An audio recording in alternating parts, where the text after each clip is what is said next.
Welcome to the 10 Golden Rules for Happy Parenting Part 1. My name is Andrew Marshall and I'm going to explain how you can have a happy marriage and happy children.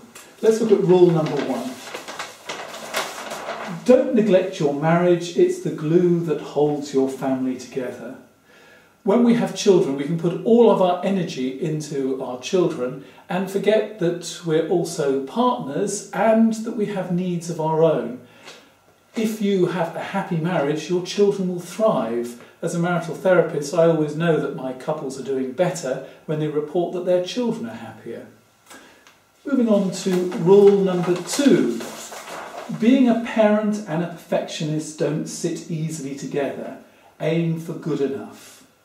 The problem is we want to be the best parents possible, and we can easily tip over into perfectionism.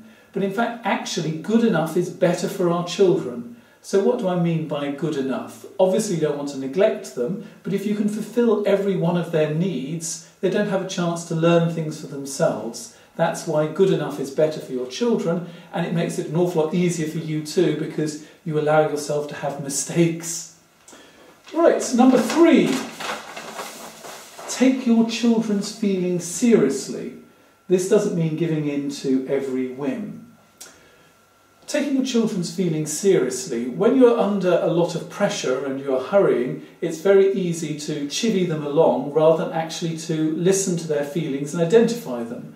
So, for example, if you say to your children, you're upset, that allows them to have the feelings, gives them a name for it, and by acknowledging the feelings, you will actually first of all calm the child down, and then you can begin to negotiate with them. So, for example, you can say, we won't be much longer in the supermarket, or you might be able to suggest something they might like to do later, rather than bribing them and giving in to their whims.